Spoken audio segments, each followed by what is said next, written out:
오늘 본문 말씀은 욥기 23장 10절 말씀입니다. 다 같이 한 목소리로 봉독합니다. 그러나 내가 가는 길을 그가 아시나니 그가 나를 단련하신 후에는 내가 순금같이 되어 나오리라. 한 번 더 봉독합니다. 시작.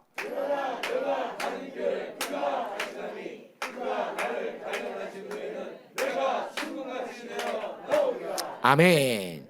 오늘 우리 저녁 예배는 하늘문 우리 원장님 설교에 이어서 함께 좀 더 묵상하기를 원합니다. 하나님은 우리에게 문제를 주시고 문제를 통해 우리를 연단시키시죠. 내가 가는 길을 그가 아신다. 왜야? 그가 우리한테 문제를 주시기 때문에요. 그러니까 우리 가는 길은 온통 문제밖에 없어요. 맞죠? 따라합시다. 하나님 문제를 왜 주시냐니까 따라하세요. 문제가 있어서 문제를 주십니다. 여러분 이게 중요해요. 오늘 설교의 제목인데요. 이 관계되네. 문제가 있어서 문제를 주시네. 무슨 말이냐면 우리는 내 안에 영적 문제를 잘 발견하지 못해요. 깨닫지 못해요. 그래서 하나님이 내 안에 영혼의 문제를 깨닫게 하시려고 삶의 문제를 허락하시는 거예요. 자, 문제 속의 문제를 봅시다. 삼창합니다. 시작. 문제 속의 문제를 봅시다. 문제 속의 문제를 봅시다. 문제 속의 문제를 봅시다. 아멘. 이 욥이 세 친구들과의 교제 속에 엄청난 고통을 당하거든요. 세 친구들의 요점이 뭐냐? 네가 죄를 지었기에 하나님이 이렇게 치시지 정죄를 당해요. 근데 이 정죄당하는 문제, 삶의 문제 속에 그가 깨닫는 게 40장 8절 한번 하나님께서 깨우쳐 주세요. 시작. 네가 내 공의를 부인하려느냐? 네 의를 세우려고 나를 악하다 하겠느냐? 2장 후반부부터 37장까지 세 친구와 욥이 이야기를 해요. 친구들은 계속 정죄해요. 너 뭐 죄 지었지? 너 아니뚱 굴뚝에 연기 나겠냐? 계속 정죄해요. 그러니까 욥이 어떻게 말하냐? 아니야, 나 의롭게 살았어. 나 훨씬 너희들보다 나아. 이 대화의 길이가 수십 장이 여기에 기록된 거예요. 그러면서 38장에 비로소 침묵하신 하나님이 딱 나타나서 뭐라고 말씀하시냐? 야, 너는 지금 대화를 들어보니까 너를 정죄하는 친구들 앞에서 네가 얼마나 의롭다고 말하고 있다.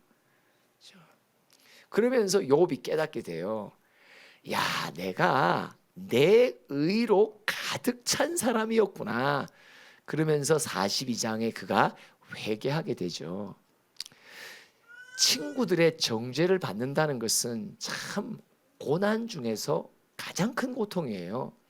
우리가 뭐 질병을 얻게 되고 재산을 날리고 또 가족들이 생명을 앗아가고 빼앗기는 이런 욥의 고난이 있죠. 그러나 그 고난에 기름을 붓는 게 뭐냐? 친구들의 정죄거든요. 야, 너 자식들 다 죽어나간 거 보니까 너 엄청 큰 죄 졌나 봐. 그 많던 재산 다 털린 거 보니까 너 하나님께 엄청 큰 죄 졌나 봐. 네 건강에 이상이 생긴 거 보니까 너 우리는 모르는데 너 주님 앞에서 엄청 큰 죄 지음에 분명해. 자꾸 정죄하는 내 주변 사람들이 나를 자꾸 정죄하고 공격한단 말이야. 이 문제 속에서 하나님은 뭘 발견하게 한다? 욥 안에 있는 자기 의의 문제를 발견하게 한단 말이에요. 문제 속에 문제를 봅시다. 시작. 문제 속에 문제를 봅시다. 문제 속에 문제를 봅시다. 문제 속에 문제를 봅시다. 아, 왜 내 인생은 이렇게 많은 사건들과 문제들이 많냐? 왜? 내 안에 문제가 많아서 문제를 많이 일으키시는 거예요. 우린 죽을 때까지 문제 속에 덮여서 산다니까요. 그죠? 왜요? 문제가 많으니까. 그 문제를 다 깨끗이 씻어주시고 다 온전케 하셔서 하나님 앞에 서도록 하실래니까 문제를 많이 일으킨단 말이에요. 그래서 시편 40편도 뭐라고 말하냐? 와, 하나님, 내 인생 속에 문제에 대한 하나님의 창의적인 생각이 너무 많습니다. 친구들만 붙이는 게 아니라 별별 만남 속에 다 붙이고 또 별 사건을 다 일으키고 내 삶 속에 걸어가는 길에 별별 상황이 다 펼쳐지는데 이거는 내 인생은 드라마를 적어도 팔릴 것 같습니다. 근데 왜 시편 40편에 이런 말이 나와요? 내 죄악이 머리털보다 많다는 걸 깨달아요. 왜 내 인생은 이렇게도 하여튼 시시때때로 문제가 발생할까? 이유가 뭐야? 내 안에 죄악이 머리털보다 많기 때문에 머리털보다 많은 문제를 발생시키는 거예요. 문제 속에 문제를 봅시다. 3창 시작.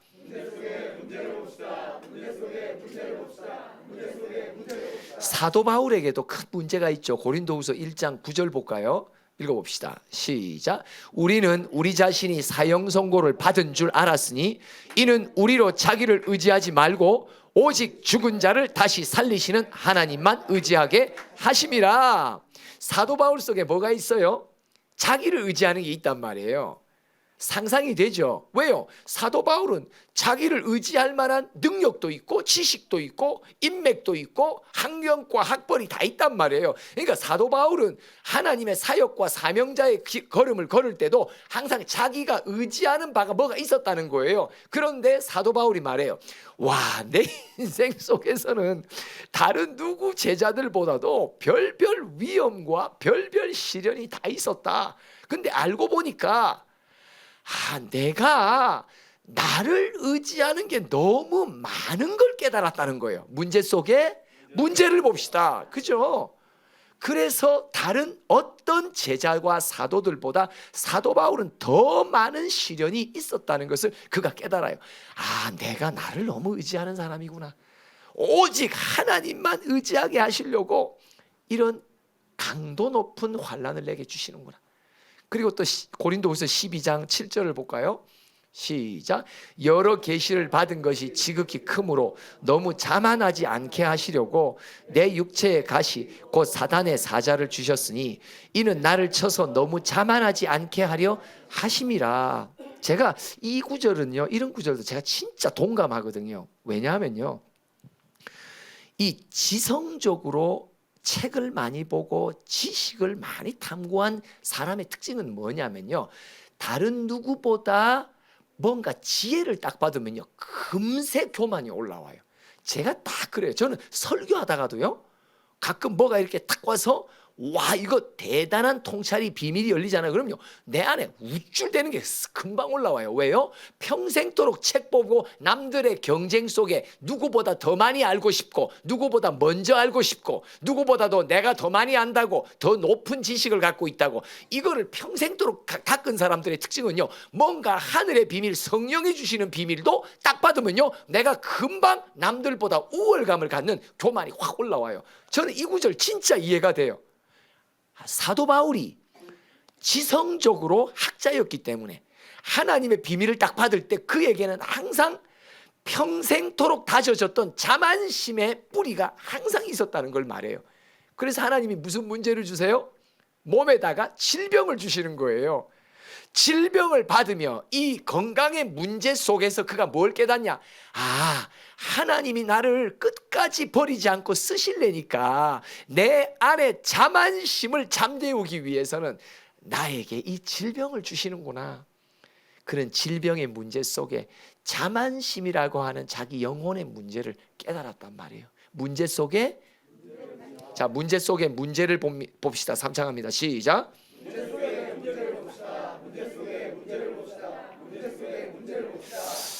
이 아사 왕이 여호와를 찾고 여호와를 찾았고 하나님을 의지하는 바가 엄청 초반에 강했던 왕이었거든요.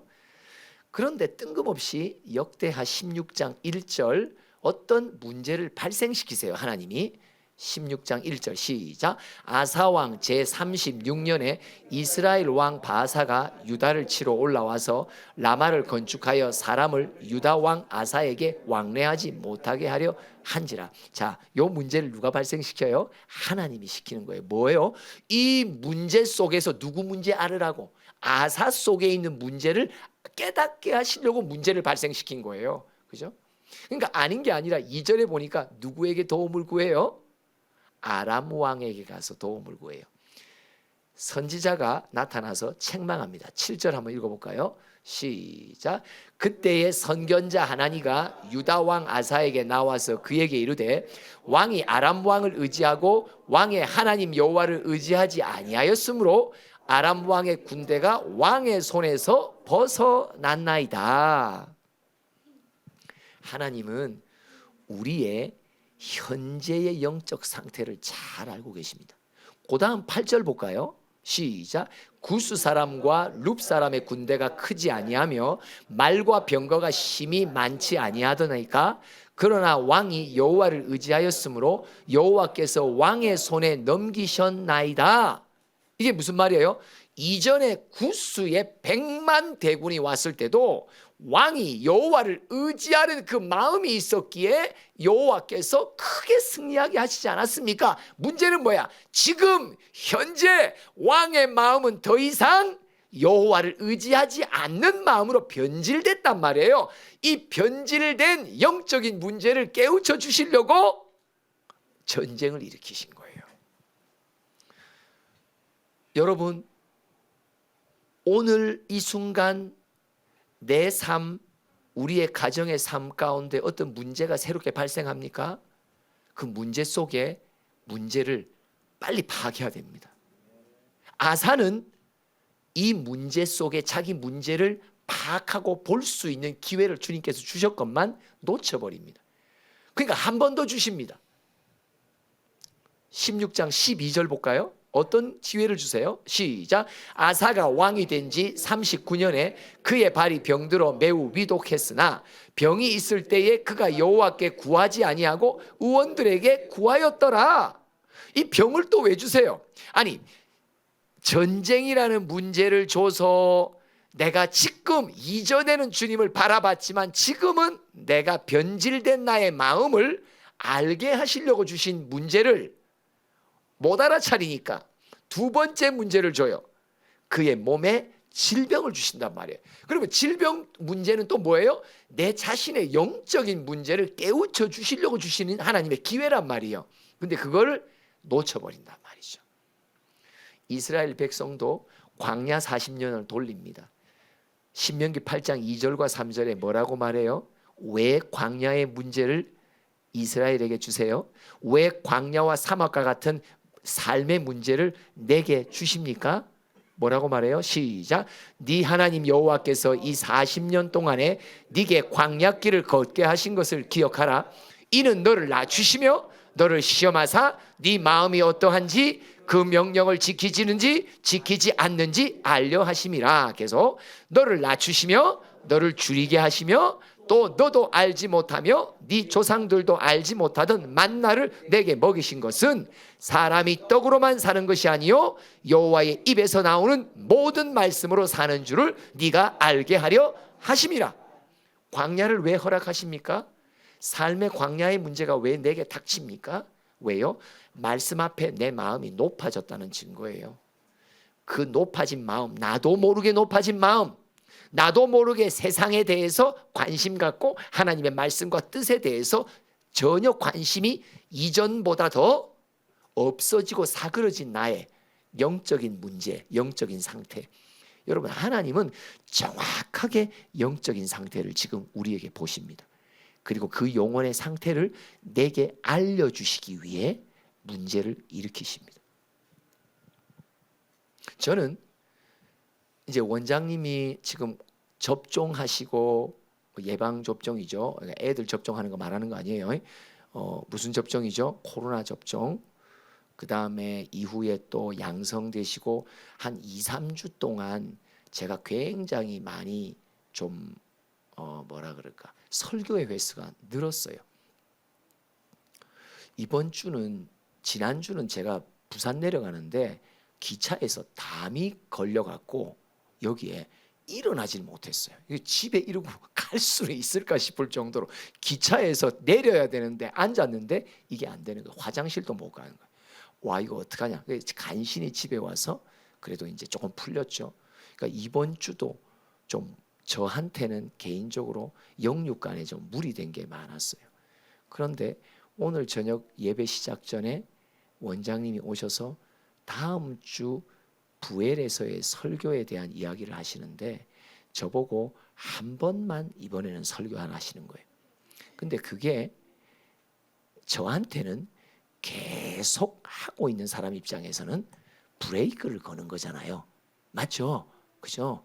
그러니까 일종의 저에게는 브레이크의 문제로 딱 오는데 제가 곰곰이 왜 설교를 부엘에 내려가서 한 번만 하라 하셨을까? 곰곰이 생각해 보니까 내 영혼이 충전돼야 될 필요가 있는 거예요. 여러분, 하나님은요 굉장히 세밀하게 크고 작은 사건과 문제를 내게 허락하세요.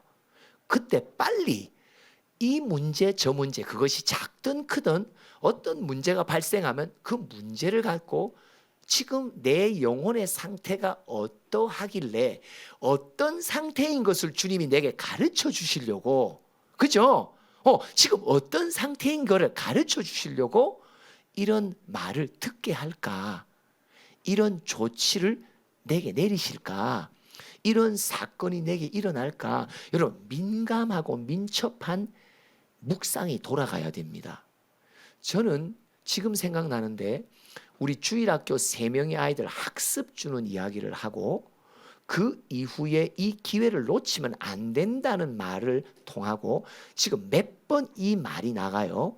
이거 나가는 것은 우리 남수 전사님한테 지금 뭔가를 하나님이 영적인 점검을 하시는 거예요. 교사들에게 지금 교사들의 영혼의 상태가 이 아이들을 향해 지금 어떠한지 저는 몰라요. 그러나 이 말이 한 번이 아니라 2번, 3번 나가는 말은 지금 우리가 이 아이들을 향해 내 영혼이 어떤 상태인지를 지금 주님이 점검하기를 원하시. 그냥 지나치면 안 돼요. 지나치면 안 돼요. 또 뭐 어떤 기회가 오겠지 이러면 안 돼요. 지금 왜 이런 강단에서의 멘트가 나올까? 이 말씀이 선포될까? 그러면 빨리 지금 내 영혼의 상태를 주님이 어떻다는 것을 지금 가르쳐 주시려고 작정하셨구나. 빨리 아셔야 된단 말이에요. 문제 속에 문제를 볼 줄 알아야 됩니다. 삶의 문제 속에 내 영혼의 문제를 빨리 볼 줄 아는 눈이 열리길 바랍니다. 문제 속에 문제를 봅시다. 3장 시작.